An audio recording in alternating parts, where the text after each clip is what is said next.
முத்துவும், மீனாவும் கிருஷ வீட்டுக்கு கூட்டிட்டு வராங்க. அப்ப விஜயா இருந்துட்டு, "என்னடா இவன இங்க கூட்டிட்டு வர? இவன போய் சீர்திருத்த பள்ளியில தானே விடணும். ஏன் இவன இங்க கூட்டிட்டு வர?" அப்படின்னு சொல்லி சொல்ல, "போதும். நான் ஒருத்தன் சீர்திருத்த பள்ளியில போய் நான் பட்ட கஷ்டங்கள்லாம் போதும். இப்ப வரைக்கும் மீளாம இருக்கிறேன். இந்த பையனும் அப்படிலாம் கொண்டு போய் விட முடியாது. உங்க இஷ்டத்துக்கு நீங்க பேசாதீங்க." அப்படின்னு சொல்லிட்டு முத்து சொல்றாரு. அப்புறம் என்னடா? எதுக்குடா இவன கூட்டிட்டு வந்து நம்ம வீட்ல வச்சுக்கிட்டு இருக்க? உனக்கு ஏற்கனவே பல தடவ சொல்லிட்டேன், இவள இந்த வீட்ல வச்சிருக்க கூடாதுன்னு. இப்ப மறுபடியும் கூட்டிட்டு வந்து வச்சிருக்க, ஏன்டா? அப்படின்னு சொல்லி சொல்லி கேட்குறாங்க. அதுக்கு முத்து இருந்துட்டு, "இவன் இங்க தான் இருப்பான். இவன் இந்த வீட்ல தான் வளருவான்." அப்படின்னு சொல்லி சொல்றாங்க. அதாவது பார்லர் அம்மாவ பார்த்து, அதாவது ரோகிணிய பார்த்து மொறச்சுக்கிட்டே வந்து முத்து வந்து சொல்றாங்க. "என்னங்க பேசுறான் இவன்? இங்க தான் வளருவானா? அப்பல்லாம் இங்கலாம் வளர விடமாட்டேன் நானு. எங்கேயாவது கொண்டு ஹாஸ்டல்ல போய் சேரு." அவங்க அம்மாவே அவன ஹாஸ்டல்ல சேர்த்துட்டு, வெளிநாட்ல போய் சம்பாதிக்க போறேன்னு சொல்லி கிளம்பி போயிட்டா. இவன கூட்டிட்டு வந்து நம்ம வச்சு, நம்ம இவன வளர்த்துட்டு திரியவா? இருக்கிறவங்களுக்கே சோறு போட இங்க வக்கில்ல. இதில ஊரு இருக்கிறவைங்கள எல்லாத்தையும் கூட்டிட்டு வந்து வச்சுக்கிட்டு, அவைங்களுக்கெல்லாம் சோறு போட்டுக்கிட்டா இருப்பாய்ங்க? அப்படின்ற மாரி சொல்றாங்க. நீங்க என்ன வேணாலும் சொல்லிக்கோங்க. கிருஷ் இங்க தான் இருப்பான் அப்படின்ற மட்டும் சொல்லிர்றாங்க. அதுக்கப்புறமா நேரா வரும்போது, அவன் அவங்க அம்மா கிட்ட போய்க்கிருவான். அதுவரைக்கும் இங்க தான் இருப்பான் அப்படின்னு சொல்லி சொல்றாங்க. என்னங்க சொல்றான் இவன்? இவன் இவன் யாரோ ஒரு பிள்ளைய கூட்டிட்டு வந்து இங்கனக்குள்ள வச்சுக்கிட்டு, நம்ம வீட்ல வச்சுக்கிட்டு, அந்த பொம்பள வர்ற வரைக்கும், இவன் இங்க தான் இருப்பான்னு சொல்லி சொல்லிக்கிட்டு இருக்கிறான். எனக்கு ஒண்ணுமே புரியலங்க. கொஞ்சமாவது புத்தி சொல்லுங்க. ஏற்கனவே இவன் பல வேலைகள பார்த்துட்டு வந்து, ஜெயிலுக்கு போற அளவுக்கு சிறுவர் சீர்திருத்த பள்ளிக்கு போற அளவுக்கு, அங்க இருக்கிறவங்களெல்லாம் பூத்தொட்டிய தூக்கி மண்டையில போட்டு உடைக்கிறது, பென்சிலால குத்துறதுன்னு சொல்லிட்டு சேட்டை பண்ணிட்டு திரியிறான். இவன கூட்டிட்டு வந்து நம்ம வீட்ல வச்சுக்கிட்டு, நம்ம ஒவ்வொரு நேரமும் பயந்துகிட்டே இருக்கவா, எந்நேரம் என்ன பண்ணுவான் அப்படின்னு சொல்லிட்டு, அதனால இவன இங்க வச்சிருக்கவே கூடாது. நான் அனுமதிக்கவே மாட்டேன். இது எங்க அப்பா எனக்கு குடுத்த வீடு அப்படின்னு சொல்லி சொல்றாங்க. உடனேன்னு அண்ணாமலை பறந்துட்டு, "நீ கொஞ்ச நேரம் வாய மூடிட்டு இரு. முத்து எது பண்ணாலும் அதில ஒரு காரியம் இருக்கும்னு நான் நெனைக்கிறேன். அதனால கொஞ்சம் பொறுமையா இரு. என்னன்னு கேட்போம்." அப்படின்னு சொல்லி சொல்றாங்க. "என்னப்பா முத்து, ஸ்கூல்ல என்ன சொன்னாங்க?" அப்படின்னு சொல்லி சொல்றாங்க.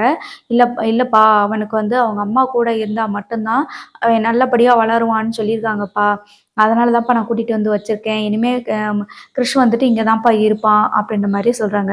சரிப்பா, அதுக்கு அவங்க அம்மாவ வர சொல்லி யாருன்னு பார்த்து அவங்க அம்மாட்ட சொல்லிற வேண்டியது தானே விஷயத்த. அதுக்கப்புறமா அவங்க பார்த்துக்கிற போறாங்க அப்படின்னு சொல்லி சொல்றாங்க. அதுக்கு தான்ப்பா அவங்க அம்மா கூடயே வளரணும்னு சொல்லி தான் இங்க கூட்டிட்டு வந்து வச்சிருக்கேன் அப்படின்னு சொல்லிட்டு மறுபடியும் ரோகிணிய பார்த்து முறைச்சுக்கிட்டே சொல்றாங்க. அப்ப ப ரோகிணி வந்து நினைக்கிறாங்க, ஐயய்யோ! போச்சு, நம்மள பத்தின விஷயங்கள் இவனுக்கு தெரிய வந்துருச்சுன்னு நினைக்கிறேன். ஆனாலும் இவன் அப்படி தெரிஞ்சாலும் வீட்ல இப்ப சும்மா இருக்க மாட்டானே!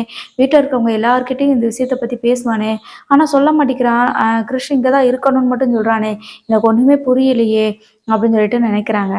அதுக்கப்புறமா, "அதான்டா, அப்புறம் எதுக்குடா இங்க கூட்டிட்டு வர? இவனோட அம்மா என்ன இங்கேயா இருக்கா?" அப்படின்னு சொல்லி கேட்குறாங்க. "ஆமா, அவனோட அம்மா இங்க தான் இருக்காங்க." அப்படின்னு சொல்லிட்டு முத்து வந்து சொல்றாங்க.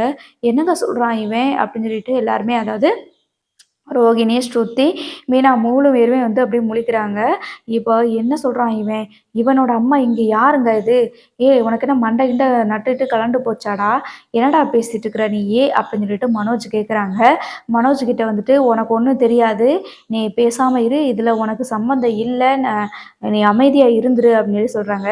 "ஏன்டா, நீ யாரையோ கூட்டிட்டு வந்து வளர்ப்ப வீட்ல. இவனால நாளைக்கு ஏதாவது பிரச்சனை வரும். வீட்ல இருக்கிறவங்கலாம் பார்த்துட்டு சும்மாவா இருக்க முடியும்? உன் இஷ்டத்துக்கு யாரையாவது கூட்டிட்டு வந்து வளர்க்கணும்னா, நீ தனியா வீடு பிடிச்சு அங்க போய் இருந்து வள." அப்படின்னு சொல்லி சொல்றாங்க. "அப்படிலாம் எங்கேயும் போக முடியாது. இங்க தான் இருப்போம்." அப்படின்னு சொல்லிட்டு மீனா வந்து சொல்லிட்டு இருக்கிறாங்க. "ஏய், நீ கொஞ்சம் வாய மூடுறி. அவன நீ தான் இப்படி வந்து ஏத்தி விட்டியா? கிருஷ வளர்க்கலாம், இந்த பையன வளர்க்கலாம்னு சொல்லிட்டு நீ தான் கூட்டிட்டு வந்தியா?" அப்படின்னு சொல்லி சொல்றாங்க. அதுக்கப்புறமா, கொஞ்ச நேரம் பேசாம இருக்கீங்களா? என்னைய கொஞ்சம் பேச விடுறீங்களா? இவனுக்கு இப்போதைக்கு அவங்க அம்மா பாசம் தேவ. ஸ்கூல்ல இப்ப எந்த பிரச்சனையும் கிடையாது. நம்ம வீட்ல இருந்து தான் அவன் ஸ்கூலுக்கு டெய்லி போக போறான்." அப்படின்ற விஷயத்த மட்டும் சொல்லிர்றாங்க. அதுக்கப்புறம், "இத நான் ஒத்துக்கவே மாட்டேன். ஒரு நாள் கூட நான் இத பத்தி ஒத்துக்கவே மாட்டேன்." அப்படின்னு சொல்லி விஜயா சொல்றாங்க. உடனே அண்ணாமலை அப்பா இருந்துட்டு, "கொஞ்சம் பொறுமையா இரு விஜயா. அவன் ஏதோ ஒரு காரணத்துக்காக தானே அப்படி சொல்லிக்கிட்டு இருக்கான். கொஞ்ச நாளைக்கு பொறுமையா இரு. அதுக்கப்புறம் அவங்க அம்மா வந்ததுக்கப்புறம் அவன அனுப்பி வச்சுருவோம். பாவம் அந்த பையன். நம்ம பெத்த பையனோட வாழ்க்கைய தான் சீரழிச்சுட்டோம். அவனையாவது கொஞ்சம் நிம்மதியா வாழ விடேன். அவன் வந்து முத்து வந்து அவனோட வாழ்க்கையே நம்ம வாழ்க்கை இப்படி ஆயிருச்சே, இந்த பையனோட வாழ்க்கையும் நம்ம கண்ணெதிரே இப்படி ஆகக்கூடாதுன்ற ஒரு ஆதங்கத்துல தானே அப்படி பண்ணிட்டு இருக்கான். நம்ம முத்து பண்ண பாவத்துக்கெல்லாம் இந்த கிருஷ வளர்த்து நம்ம தீர்த்துக்கலாம். எதுக்கு தேவையில்லாம எல்லாம் பேசிட்டு இருக்கா அப்படின்னு சொல்லி சொல்றாங்க. என்னமோ பண்ணுங்க, நான் சொல்றத இந்த வீட்ல யாரு கேட்க போறா? ஆனா ஒண்ணு, கூடிய சீக்கிரம் அவங்க அம்மாவ யாருன்னு கண்டுபிடிச்சு அனுப்பி வைக்கிற வேலைய பாருங்க. அப்படி இல்லைன்னா நான் என்ன பண்ணுவேன்னு எனக்கே தெரியாது அப்படின்னு சொல்லிட்டு போயிடுறாங்க. அதுக்கப்புறமா இப்போ அ ரோஹிணிக்கு வந்து முத்துவ பார்த்துக்கிட்டு, எதுக்கு நீங்க எல்லாரையும் கூட்டிட்டு வந்து இங்க வச்சிருக்கீங்க? அவனுக்கு தான் அவங்க அம்மா இருக்காங்கல்ல, இல்லைன்னா கார்டியன் இருக்காங்கல்ல, அந்த கார்டியன் கிட்ட குடுத்துற வேண்டியதானே, நம்ம வீட்ல வச்சு எதுக்கு வளர்க்கணும் அப்படின்னு சொல்லிட்டு கேட்குறாங்க. அதுக்கு நம்ம வீட்ல வச்சு வளர்க்கணும், அதுதான் சரி அப்படின்னு சொல்லிட்டு முறைச்சுக்கிட்டே பேசுறாங்க. ஒண்ணுமே புரியல ரோகிணிக்கு. இப்படி இவனுக்கு உண்மை தெரிஞ்சிருந்தா அமைதியா இருக்க மாட்டானே, இவன் பயங்கரமா ஆடுவானே, ஆனா இவன் ஏன் இப்படி அமைதியா மட்டும் இருக்கிறான் அப்படின்னு சொல்லிட்டு, அதுக்கப்புறமா கிருஷ்ஷ வந்து கூப்பிட்டு யாரும் இல்லாதப்ப கேட்குறாங்க. என்ன கிருஷ், நீ வந்து முத்துக்கிட்ட எதுவும் சொல்லிட்டியா அப்படின்னு சொல்லி கேட்குறாங்க. இல்லம்மா, நான் எதுவுமே சொல்லலை அப்படின்னு சொல்லி சொல்றான் கிருஷ். அப்புறம் எதுக்கு உன்னை இங்க கூட்டிட்டு வந்துட்டாங்க அப்படின்னு சொல்லும்போது, இல்லம்மா போலீஸ்ல தான் வந்து சொன்னாங்க, நீ வந்து முத்து அங்கிள், மீனா ஆண்டி கூடயே நீ போகலாம் அப்படின்னு சொல்லிட்டாங்கம்மா. இங்கேருந்து டெய்லியும் ஸ்கூலுக்கு வர சொல்லி சொல்லியிருக்காங்க அப்படின்னு சொல்லி சொல்லிடுறாங்க. அப்போ வேற ஒண்ணுமே நீ சொல்லலையா? இல்லம்மா, நான் எதுவுமே சொல்லலையே முத்து அங்கிள் கிட்ட அப்படின்னு சொல்லி சொல்ல, இதை எல்லாத்தையும் மீனா வந்து கேட்குறாங்க. என்ன ரோகிணி, கிருஷ் கிட்ட என்ன பேசிட்டு இருக்கீங்க அப்படின்னு சொல்லி கேட்குறாங்க. இல்ல, நீ எப்படி இங்க இருக்கிற? நீ மகேஸ்வரி ஆண்டி கிட்ட போலியா அப்படின்னு சொல்லிட்டு பேசிட்டு இருக்கேன் அப்படின்னு சொல்லி சொல்றாங்க. அவன் அவங்க அம்மா கூட இருக்கிறது தானே சரி அப்படின்னு சொல்லி சொல்ல, உடனே என்ன மீனா சொல்றீங்க? நீங்க சொல்றது எனக்கு ஒண்ணுமே புரியல அப்படின்னும்போது, இல்ல இல்ல, அவங்க அம்மா கூட இருக்கிறது தானே சரி. மகேஸ்வரி வீட்ல போய் எதுக்கு இருக்கணும்? இவன் இங்க இருந்தா அவங்க அம்மா தானா தேடி வருவாங்கல்ல. அப்ப கிருஷ்ஷ வந்து அவங்க கிட்ட குடுத்துக்கலாம் அப்படின்ற மாதிரி சொல்லிடுறாங்க. வா கிருஷ், நீ வந்து படுத்துக்கோ அப்படின்னு சொல்லி சொல்ல, உடனே ரோகிணிக்கு அப்பதான் டவுட் ஆகுது. இவங்க 2 பேருக்கும் நம்மள பத்தி ஏதோ ஒரு விஷயம் தெரிஞ்சிருக்கு. ஆனாலும் தெரியாத மாரி காட்டிக்கிறாங்க.